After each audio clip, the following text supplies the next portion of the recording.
Hi there, and welcome to Considering Comic Books. In this episode, we're going to talk to a very good friend of mine, Peter Duncan. He's the creator of Splank and the upcoming Cthulu Kids, and he is also my editor at Sector13, which is a 2000 AD / Judge Dredd fanzine. So we're going to have a quick chat about what got Peter into comics and pursuing his own passions, especially through the wonderful medium of self-publishing, which is now available to us as creators with Kickstarter and Indiegogo and all sorts of outlets that now make these things possible. Peter, how are you today? I'm well, thank you. Great. So let's talk about what got you into comics to begin with, mate. Well, I've been reading comics for probably about 54 years. Okay. Started off with Rupert the Bear. Wow. In fact, I think I learned to read on Rupert the Bear annuals, and I've always read comics ever since then. I was 4 years old, 1964. The big thing for me came in about 67, probably, with the discovery of Smash and Pow and Wham, which were three comics from Autumns that mixed Marvel superheroes with some very strange and bizarre British humour comics. Okay. So they featured artists like Leo Baxendale, who was the Bash Street Kids creator, and Mike Higgs was a particular influence who did a strip called The Cloak, which I never forgot and always wanted to read. So those really, you saw what could be done. Yeah, Even sure. as a 7-year-old, you could see there was something different and something special about them.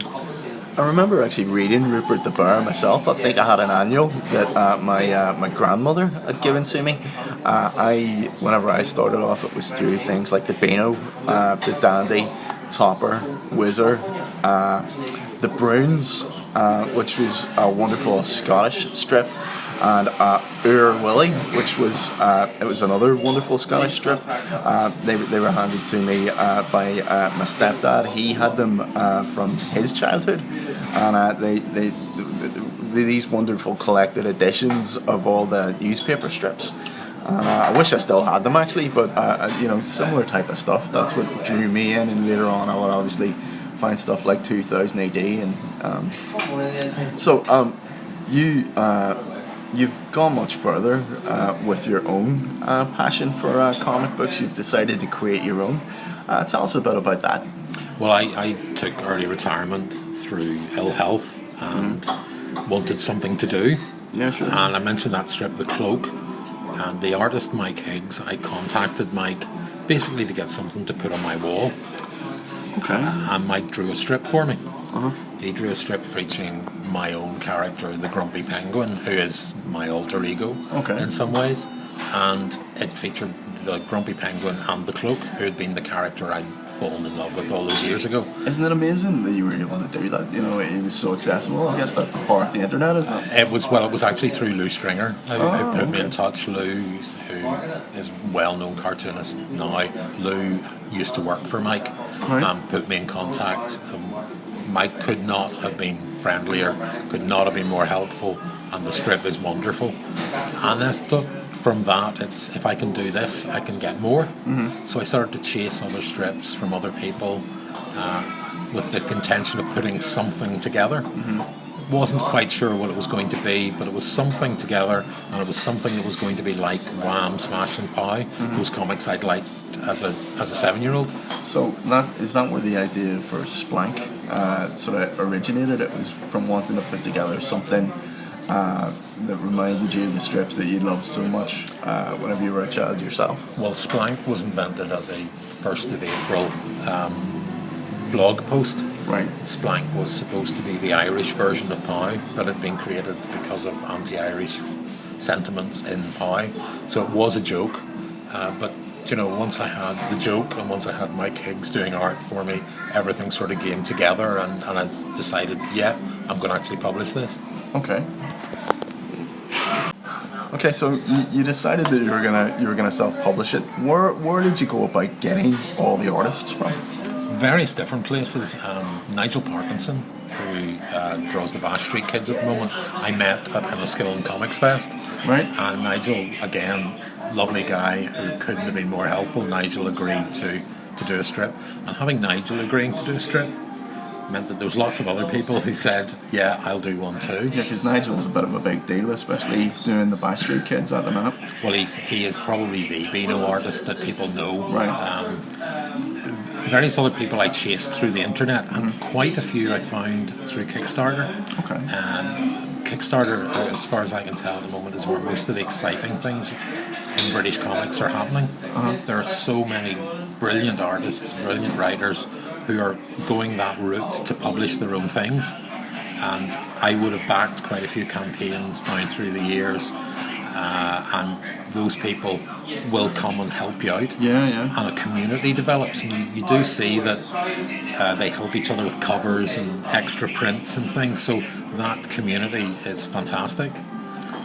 Yeah, isn't it wonderful that now you can have this sort of amazing sense of community built online, built from I mean, if I look back whenever I was a kid, if you wanted to get in touch with anybody, it was a very lengthy, difficult process, whereas now you can just find somebody directly on the internet, friend them on Facebook or something, and then private message them, and before you know it, you can build up a rapport.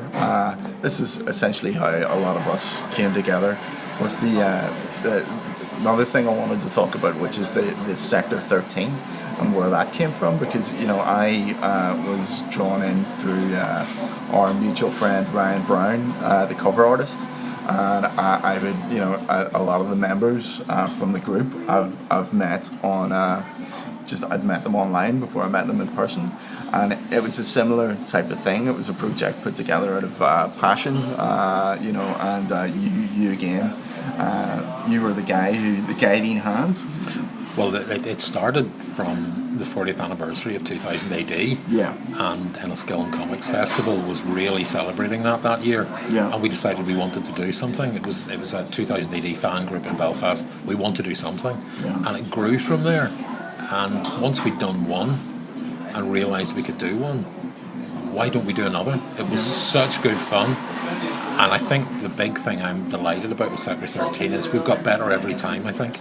Well, funny, that's something it's the feedback that I've noticed coming in from fans, people who've been reading it, and that is the continued quality coming in. And again, this is down to you sort of sourcing artists, sourcing writers, getting in touch with people online. Like we've had a dearth of people getting in touch and wanting to be involved in the project. Is one of the best things is the massive amount of passion that all these things have involved with them, and that's one of the things I really enjoy as a creator in modern times. Something that you're very much taking advantage of, and that is that you can now make your passion projects, and there's as I say, a wealth of people who want to be involved and help make that happen.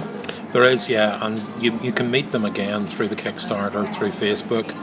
I would have to say we've had a lot of people contacting us, and a lot of people coming with things that aren't quite ready yet, but everybody's coming looking to get better and looking to learn.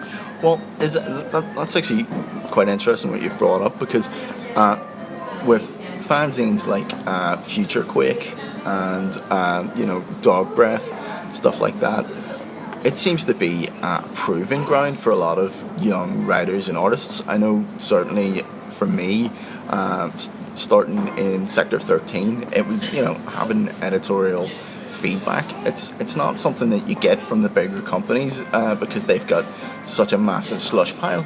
So sometimes it's just a yes or no answer, whereas to have the sort of direct feedback that you'll get from editorial whenever you're working in fanzines, it's a lot more personal, and it's a lot more, I personally find it very helpful to have that. So it's something I would definitely advocate for people wanting to get into comics. And Dread artist PJ Holden, actually initially, whenever I wanted to break in, I remember him recommending to me that you start off in the fanzines, and that's where you'll get your best feedback and stuff like that. And definitely seems to be, the case. I've had a wonderful experience working for Sector 13 and intend to continue working for Sector 13 because it is just fun. There's a lot of passion involved. You feel like you're, at the ground level of a fan base. Yeah, and one thing that does happen, because Sector 13 has got a few experienced hands in it, we've got people like John Farrelly, who's professional standard without any shadow of a doubt, totally. as an artist Yeah. and as a writer. And having John there means that we can roll things off and we can talk to him about things. He's personally helped me a lot with Splank. He's done strips for Splank, but as well as that, just talking to him about how things should look, how things should be produced. It's great having that mixture of people. It's not even just the professionals, it's, people who are starting out have a lot to offer as well. Well, yeah, it's that fresh perspective, isn't it? Because sometimes I think we've come across some people who are starting out. I've worked with guys like Richard Harrison. He was a tattoo artist who was dabbling with comic book stuff, and I remember his initial Judge Death print that he did for us. It was absolutely stunning, and it was just a fresh sort of look at a very well established character, and a lot of people thought this guy was professional straight out the gate. They couldn't believe how good his work was. So I think there's a lot of really interesting, fresh, young talent. Well, someone's not young, like I'm 37, but the point is that you're getting people who are coming at it from outside the box. It's nice to see.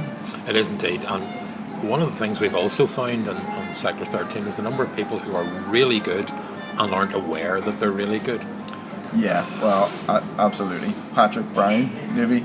100%. Yeah, there are people who are so much better than they think they are, and sometimes it's a case of encouraging people and saying, "Yeah, just do that, just do it." Well, Patrick Brown, who I would sort of work with here and there, is I think Patrick almost got picked up by 2000 AD in the past, and I can't remember what waylaid him, but he got held up somehow. But he has done work for Sector 13, and I think it's absolutely phenomenal. It's beautiful artwork, and again, very humble guy. Had done a lot of he'd done his Cthulu books before, and they were all absolutely beautiful. I think they've been I can't remember the name. He does self-publish them, and I think they're available through. Is it Comicsology? No, it's not Comicsology. It's we'll have to add this at the end of the podcast. We'll look it up. We'll put a link in. We'll put a link in on YouTube. You can look it up. But Patrick Brown, he does some beautiful work. But yeah, I mean, there's a lot of guys like that who we work with at Sector 13, and it's just a really pleasurable experience to work with these people who all have an interest and a passion, and they're doing interesting things, and they're not necessarily I don't want to say tainted, but they haven't experienced the big leagues yet, and they've still got this youthful ebullience. You know what I mean? It's almost self-selecting for enthusiasm, because Sector 13 is entirely amateur. Yeah. 100%. There is no money involved for anybody. Yeah. So if you're going to be prepared to take the time it takes to write or to draw a story, you're doing it because you're enthusiastic about it. Big time. That's goes without saying. So Peter, have you had any bad experiences with being an editor? I don't like saying no to people. I don't like saying no, we can't use this. Because these are people who are enthusiastic and care. I will say that in the vast majority of cases, whenever I have gone back and said no, we can't use this, the reaction has been quite good. I do try to say why. I do try to go back with I think I learned this from my old job. You always say the good things first, and then say what could be improved. I've never said to anybody, don't send us anything again.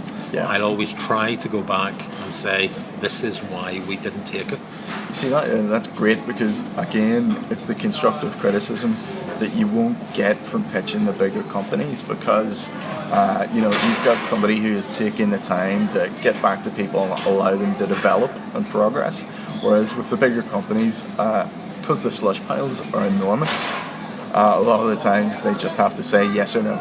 Yeah, and obviously because people really care about this, Yeah. sometimes they're not going to be happy that you've said no. But, that's all you can do is your best there. Yeah, big time. So, what about your latest Kickstarter, Cthulhu Kids? And who are you working on that with? That's with a guy called Andrew Pawley, and Andrew has really driven the Cthulhu Kids Kickstarter. He, a really great cartoonist. He's been working for years. He has his own comic called Galaxa Freaks, and I employed him, or we got together to put a strip together for Splank, which was a 2-page Cthulhu Kids strip, which is the children of the Cthulhu mythos in boarding school. And Andrew liked the idea and said, would you like to do a full-length comic? And we have. Now, the Cthulhu Kids, the Cthulhu mythos, for anyone who doesn't know, is the H.P. Lovecraft characters that appeared in a lot of his novels and short stories. And do you want to give a breakdown on who these guys are? Who your main characters are? The main character is Kid Cthulhu, who is the son of the great Cthulhu, who lies dead, dreaming in his house at Riley. We have Dagon Jr., who's Dagon's son. We have Nancy Thotep, who is the daughter of Naruthotep. And these are all the old gods that Lovecraft created and that his short stories are about, who have little regard for the ways of man. Would you say that you're well? I guess this is a pretty. It's an easy question, but would you say that you're massively influenced in your own writings by an interest in the likes of Lovecraft, Robert E. Howard, guys like that? Probably yes, but in the case of the Cthulhu Kids, it's more Leo Baxendale and the Bash Street Kids. Gotcha. Okay. It's more of a comedy take on it. It's an all ages comic, deliberately.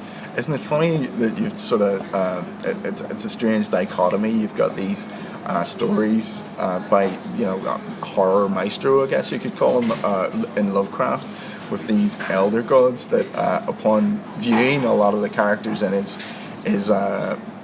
fiction have gone insane. If they see these elder gods, or even get a whiff of them, it tends to drive them insane. But you've turned it into a kids comedy. Well, that's the interesting thing for me. The interesting thing is taking this cosmic horror and mixing it with a kid's story, and that's the point almost. Well, it's having seen this. Just to preface, I've actually seen the proof copy, and it is a gorgeous book.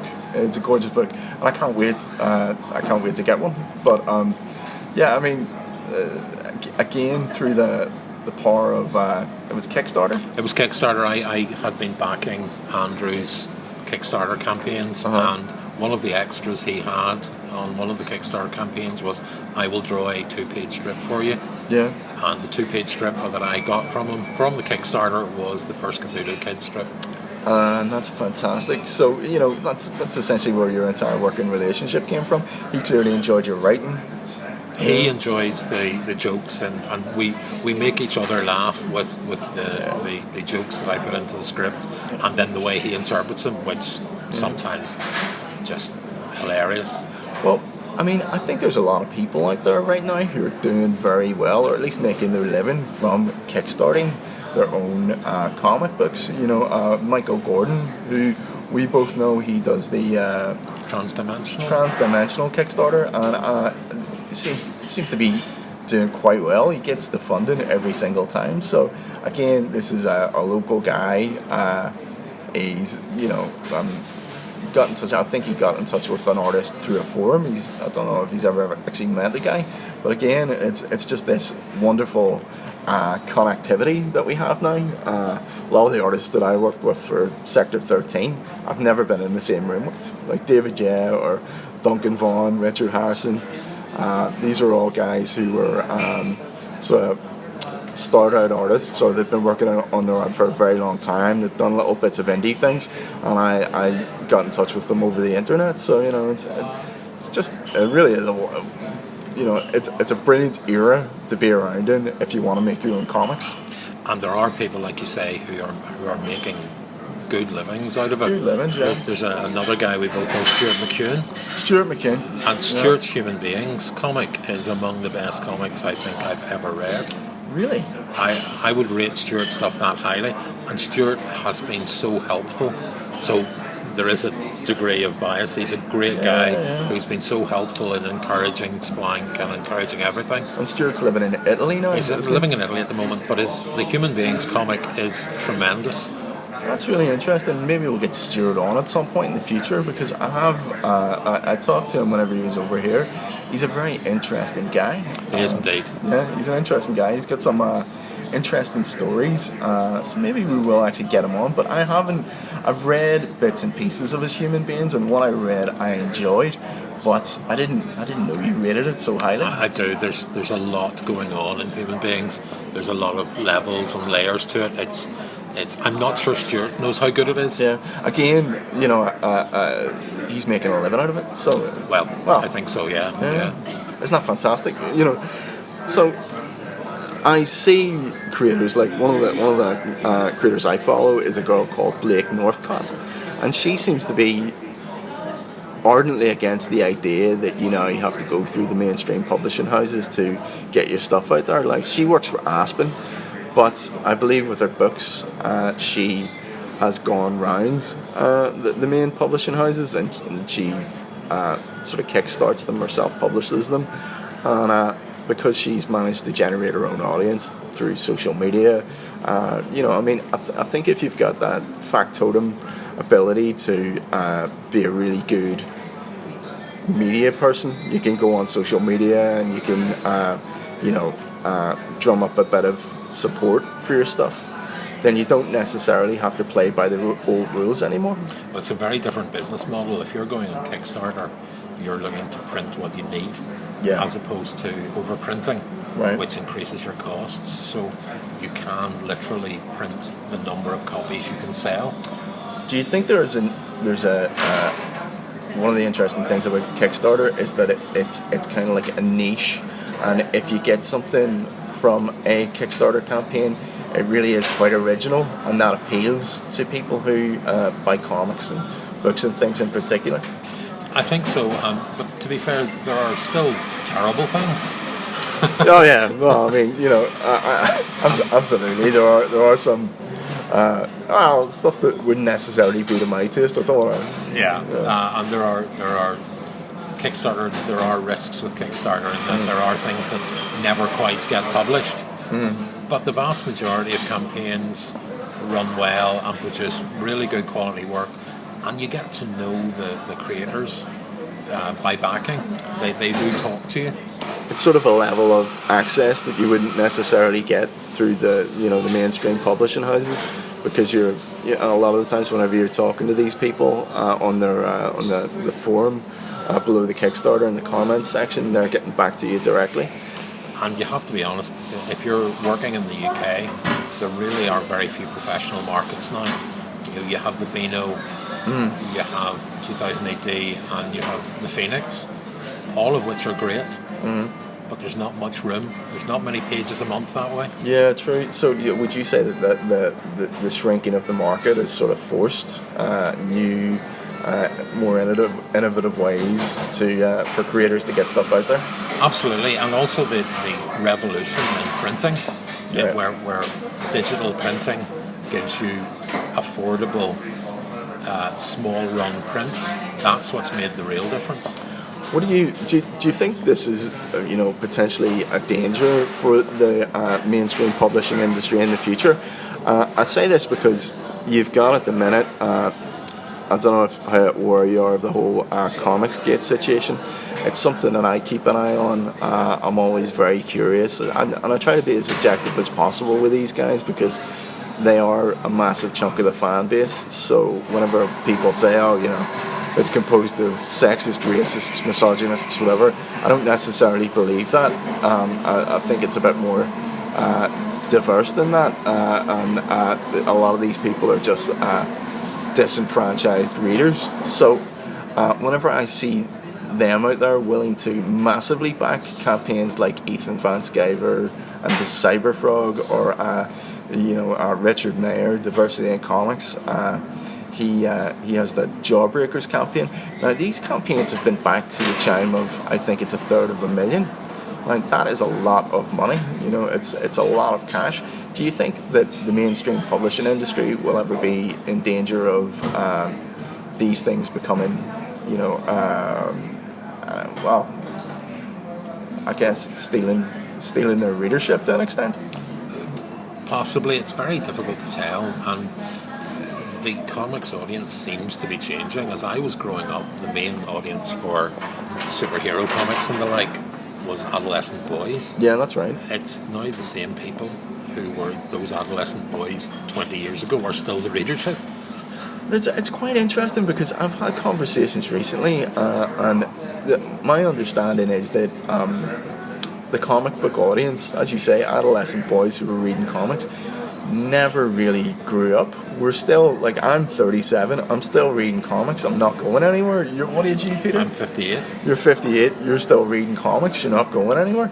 We're kind of lifetime investors, we're hooked into that market. So, I mean, it leaves the question of how do you get a new audience while at the same time with not alienating the old one. And I wonder sometimes, is it a question of the values have changed with the youth of today, the same way your parents' generation might have been horrified by punk rock. Maybe our generation is sort of horrified by this sort of millennial the trends in hipsters and things like that. I mean, I can't connect to them at all. I don't necessarily understand a lot of the thinking with these young people, but you have to attract them, so the comic book characters sort of have to reflect that, while at the same time, how do you keep your core audience who've been there, guys like us who've been reading for our entire lives? Well, I think I would have to say I've moved what I read. Right. Most of what I would read now would be European. Yeah. And there is, because of that, it almost has to be online, because most of it's not available any other way. But people like Europe Comics, who produce translations of things that we would never have seen, would be where my main interest would lie now. Yeah, and this is obviously more mature themed. It's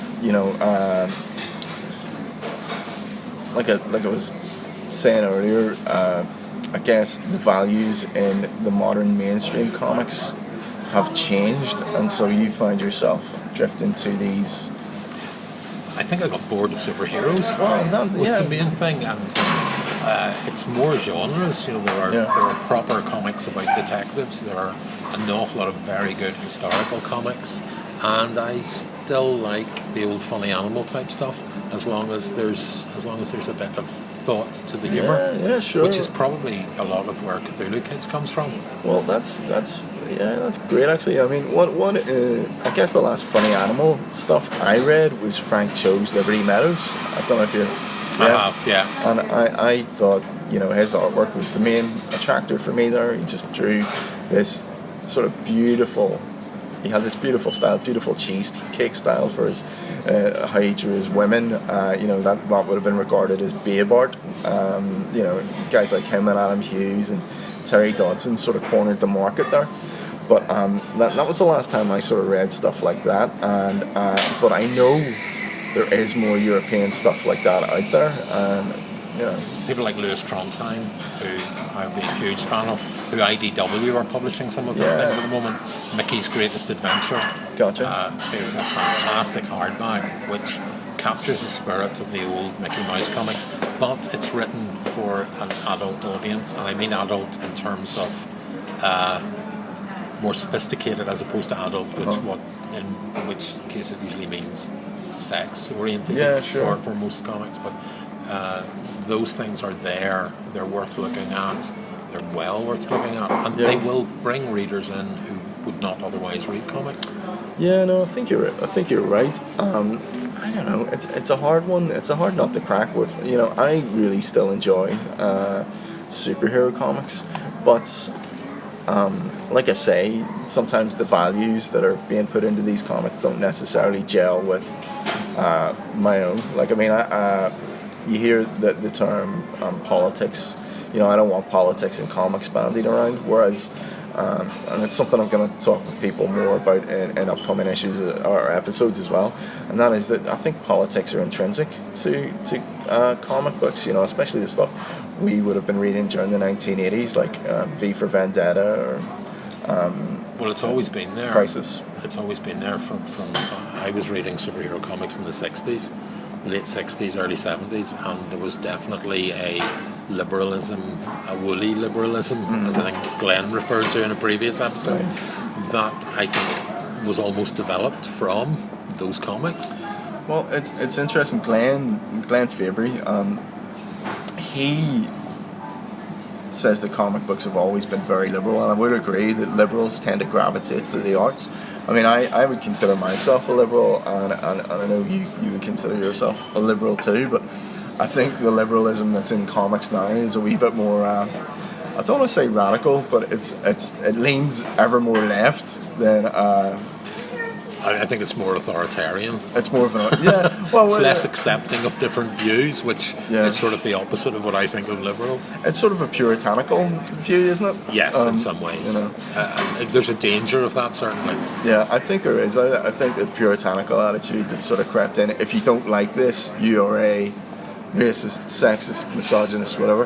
Whereas, like I say, I mean, most fan bases are multi-generational. And it's always good to read things that you disagree with. One of my favourite cartoonists from the very beginning, he drew Spider-Man in Pow, which was one of the first comics I read that got excited about. Steve Ditko. Steve Ditko, yeah. Steve Ditko is still publishing through Kickstarter. That's right, okay. His comics are incredibly political. Really? Mostly following the philosophies of Ayn Rand. Ayn Rand. Which I could not disagree with more. Ayn Rand, she was a radical feminist? Not really. She was... everything was black and white with Ayn Rand. Right, you were either good or evil. I gotcha. There is no grey, there is no middle ground. And Steve's comics currently very much reflect that. Right. Overtly reflect it. I couldn't disagree with them more. I love to read them because it's always good to read other views that you don't agree with and challenge yourself. I agree with you, but then again, Peter, both you and I have an interest in philosophy. And I think, the key for me with philosophy was the challenge of constantly testing your viewpoint. It's not so much about... I think people might look at how we engage as argumentative or argumentative or being contrary, to be a contrarian, but I don't necessarily think that's what it is. I like to get to the truth of the matter, and I know you do too, and sometimes that requires a bit of poking and prodding, because I don't think we agree on anything, but we can sit down and we do agree on stuff, but there'll be plenty we disagree with, but we could sit down and have the debate and have the conversation, and at the end of it, nobody's feelings would be hurt.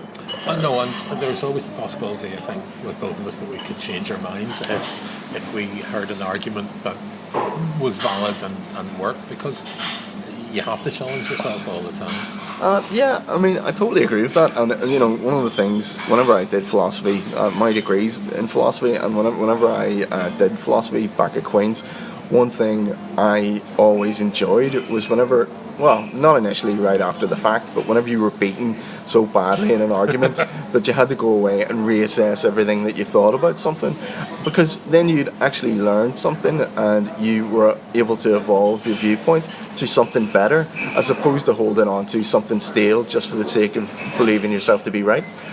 And comics are actually a very good way of putting forward arguments, and which could be used more. I'm quite interested in the idea of doing some comics around philosophy at some stage. And I believe you told me that one of your philosophy colleagues, you're currently studying philosophy at... I'm doing classes at Queen's, and the lecturer saw Splank and has done a strip.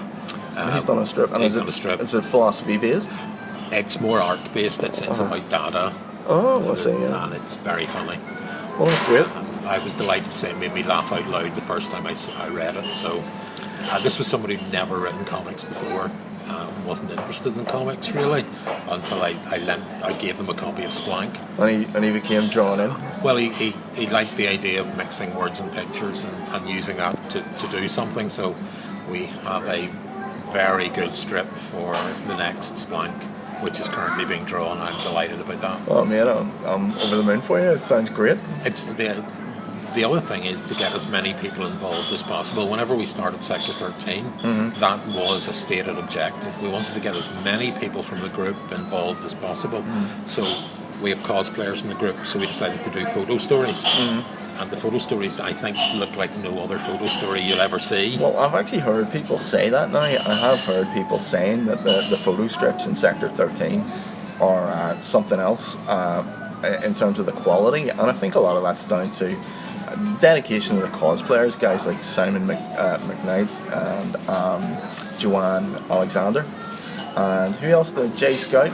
J Scout's in there. We've got people from all over the world now. But we've got people from California who are in these strips now. Oh, wow! And but also it's Lawrence McKenna. He's the guy who puts it all together, and he's had some wonderful help from guys like Ryan Brown. He's a cover artist for 2000 AD, Dark Horse. And his brother Adam, who again he's worked in so many different. He's done top trading cards, I believe. He's done stuff for Grim Fairy Tales, the whole lot. You know, these guys are very, very talented guys, and they popped in to give little bits and pieces of advice to Lawrence, who more or less taught himself how to do this. He did, yeah, and the whole point of this was to involve as many members of the group as possible. Those people who didn't want to write or draw, we got them in. The cosplayers, they star in the stories. Our covers, our photo covers. Although we've now started, whenever we reprint, we get somebody to draw us a new cover. And we've picked up some really nice artwork from those guys. You've had Cat Byrne, Stuart McCoon. Stuart's hasn't been published yet. It'll be the reprint of issue 3. I'm really looking forward to it. Andrew Pawley did a reprint for issue 1, and Cat's Judge Dredd on issue 2. I think is wonderful. It's gorgeous. I've seen it. Yeah, it's really, really nice. But I mean, it's like I keep saying throughout this podcast, it's just a really good time if you want to get your stuff out there. And I know that there's a lot of people who are, frustrated by continual attempts to submit to the bigger publishers. But I remember hearing Rick Remender, and he would go on. He did stuff for Dark Horse like Fear Agent, and then he worked for Marvel. He's done a lot of stuff for Image. Death and Glory is his current series, but I think Deadly Class is the one that has been picked up and it's getting made into a TV show now. But this guy started off, he was doing his own stuff. He was creating, and there's a book by the girl who wrote Eat, Pray, Live, Elizabeth Gilbert, that's her name, and it's called Big Magic. And I remember she said that, you should just keep creating, create anyway, do it anyway. It doesn't matter if it ever sees the light of day. You should look at it as vocational. And the thing about working in today's environment is if you want something. Oops! Someone dropped something in the background. I should point out we're in a coffee shop. Peter and I are sitting here in a Cafe Nero, having a coffee and shooting the shit in here. But Elizabeth Gilbert, she said that you should treat things as vocational, and your art as vocational, or whatever you choose it to be, and put it out anyway. And in today's age of innovation, you can create that art and put it out. And I would encourage anybody who's listening to this, who's interested in doing something, to contact us. Yeah, do. You can find us on Facebook on the Sector 13 page on Facebook, or there's a web page which is www.boxofrainmag.co.uk. Okay. We can put a link on for that. I'll get it on, yeah. And that has pages for Splank and for Sector 13 and for the Cthulhu kids, which are less likely to get something into. I'm afraid that's Andrew and me, but Yeah. we're looking for stories and artists all the time. Yeah. And we've other plans as well for next year.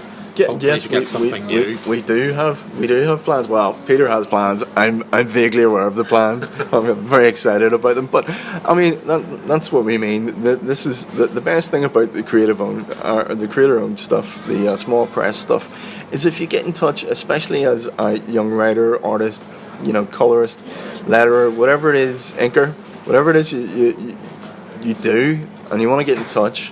Well, the best thing is you get that feedback. It's quite a personal touch, and people want to help you.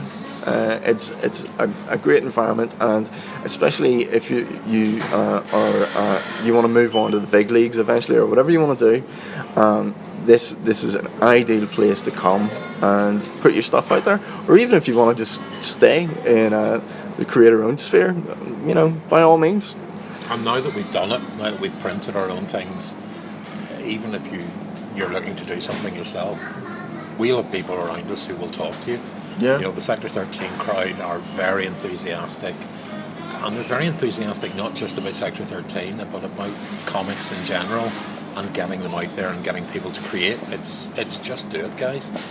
Yeah, it is. It is a matter of just do it, isn't it? That's the ethos now. Just do it. Just do it. Nike had it right.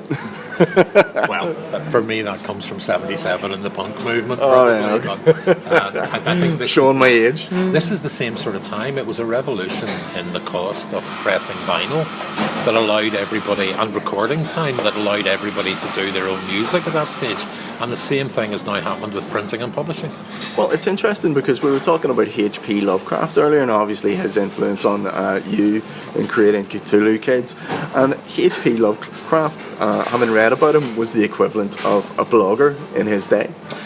He was a member of organisations called APAs, Amateur Press Associations, where they would publish 15, 20 copies of a magazine, and it would be distributed to the members of this APA, all of whom would draw write their own magazines. And certainly some of Lovecraft's stories did appear there, because he couldn't sell them to anybody at the time. Right, yeah. So it was an interesting time. There were people like Robert E. Howard, who created Conan, Clark Ashton Smith, later on August Deareth. All these horror writers at the time contributed to these magazines.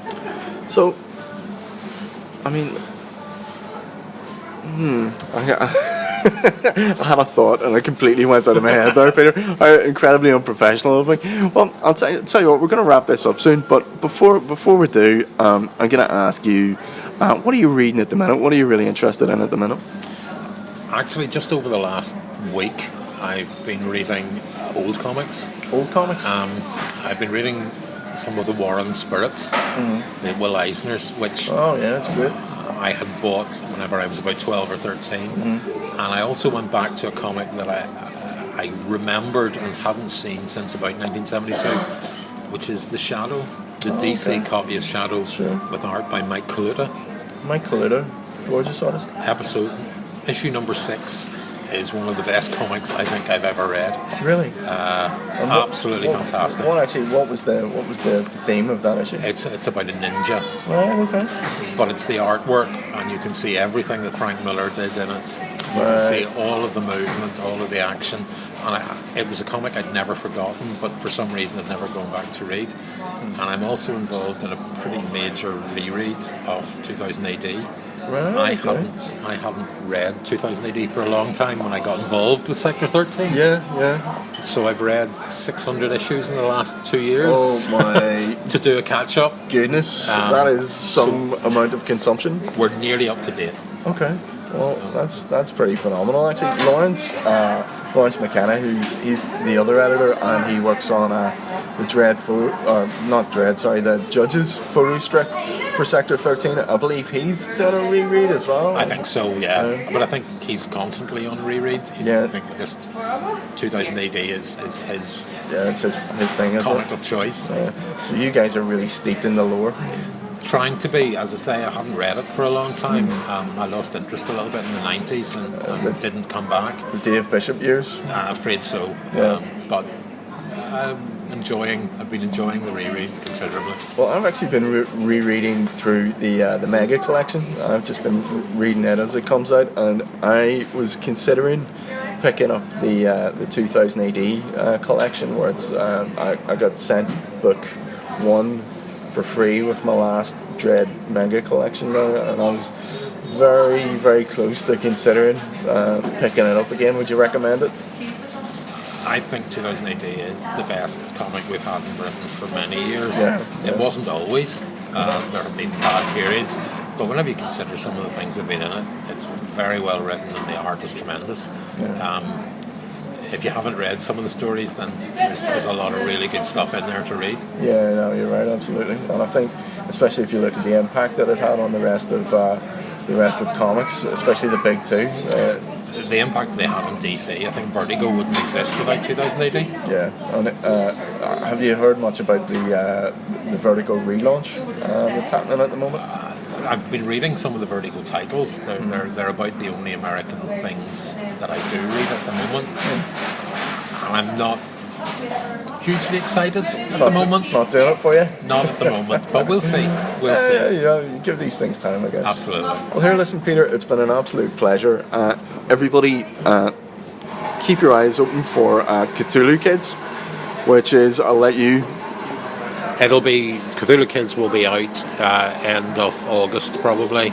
We'll be selling it at various cons, etc., and via the website, which is www.boxofrainmag.co.uk, and I'll send you some links, Mark, for more information for that. Excellent. Well, I'll have those attached on the YouTube page, and I don't even know how to work the podcast thing yet. I'm too much of a novice, but we'll get those sorted out. Well, Peter, it's been an absolute pleasure, guys. I hope you've enjoyed this, and if you want to tune in next week, we'll have another guest on. I don't know who it is yet. I'll have to check my schedule.